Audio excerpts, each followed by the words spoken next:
Proper bed positioning to a stroke patient.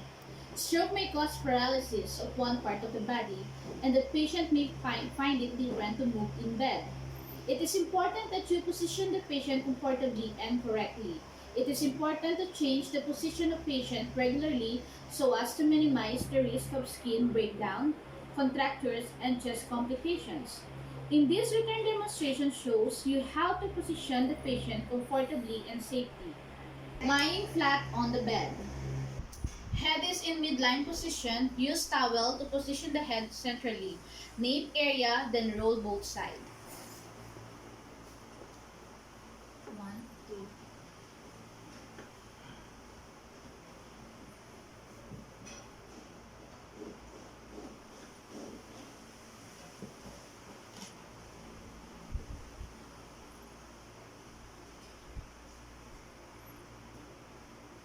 A pillow can be placed under the weaker shoulder and arm.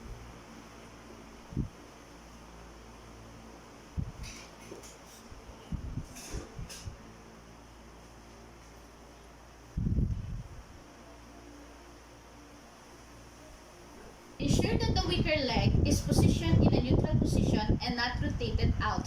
You can also use pillow to mold the leg in position.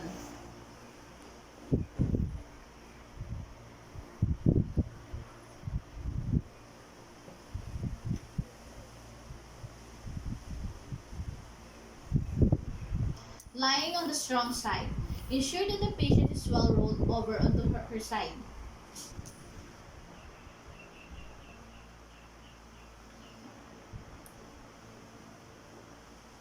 Ensure that the head is well supported and in good alignment. Place the pillow under the weak arm to support it.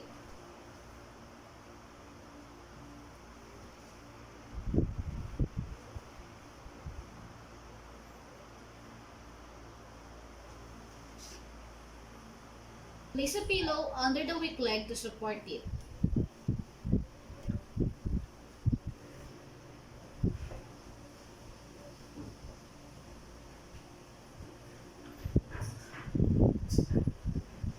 Lying on the weak side. Ensure that the weak arm is placed away from the body before turning the patient over.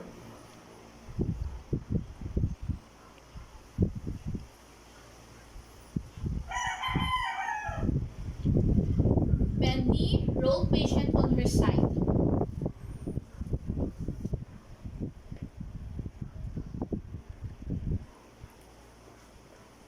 1, 2, 3, roll. Allowing the body to rest back onto the pillows. Put pillow on the back area of the patient.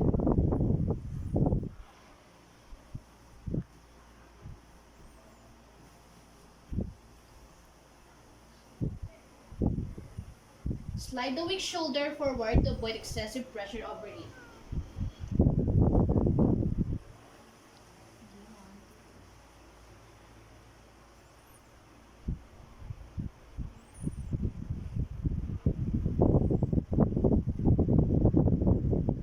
Place a pillow between the patient's legs.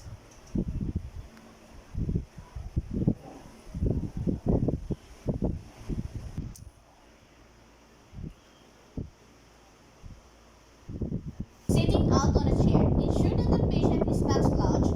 She should be sitting well back into the chair.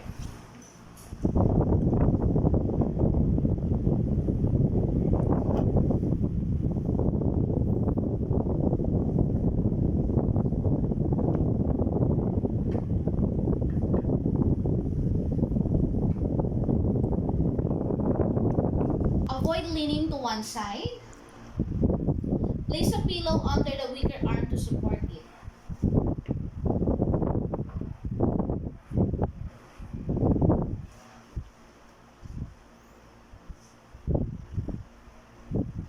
Ensure that her foot is flat on the floor. If the chair is too high for her, you can place a footstool.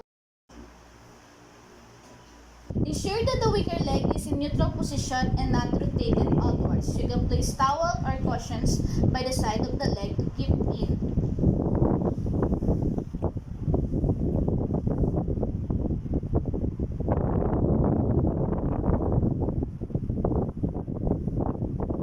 Other position techniques for the patient in bed.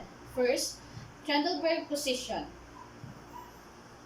is when the patient is laid flat on a bed and legs are inclined forwards, while the upper body is angled downward.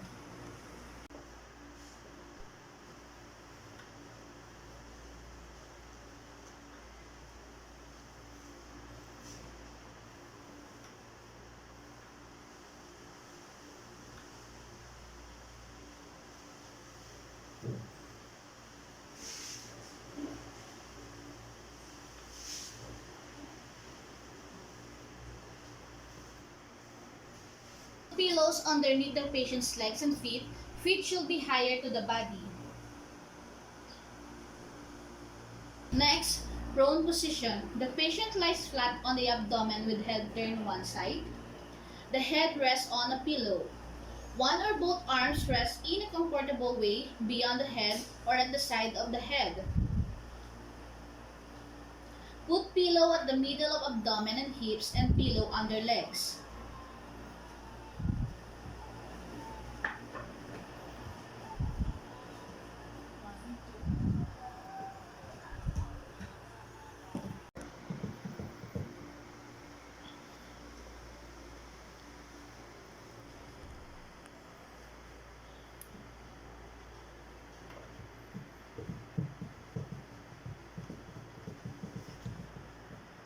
Supine, dorsal, horizontal recumbent position.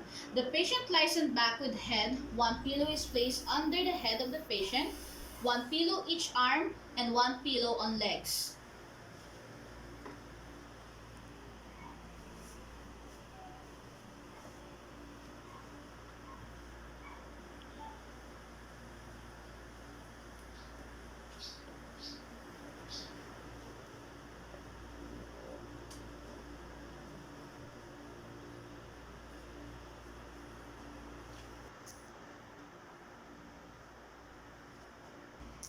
Fowler's position is a sitting in which the head is elevated at least 45 degrees angle.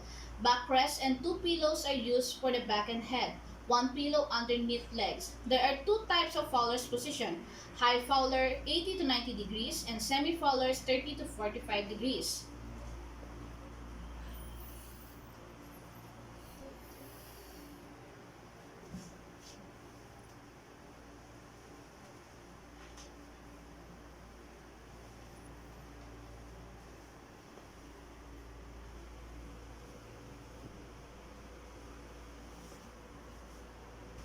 Dorsal recumbent. Patient lies on back, knees fully flexed, thighs flexed, and externally rotated feet flat on the bed.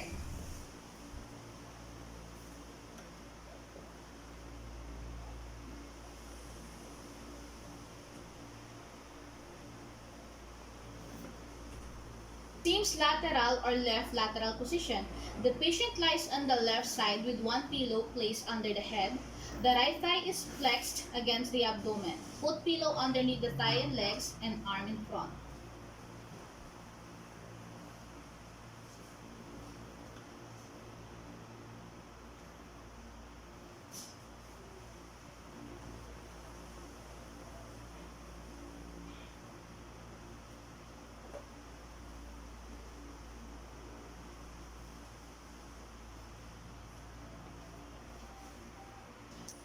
Sitting position, from supine to sitting position.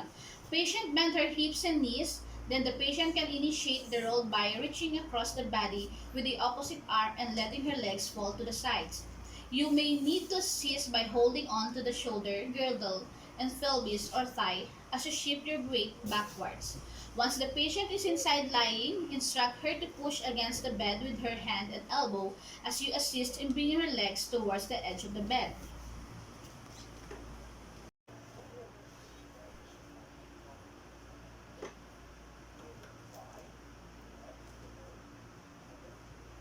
Mom, please cooperate. At count of three, sit down.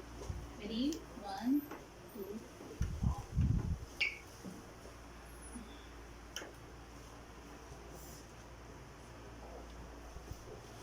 Once the patient is sitting, place her feet flat on the floor.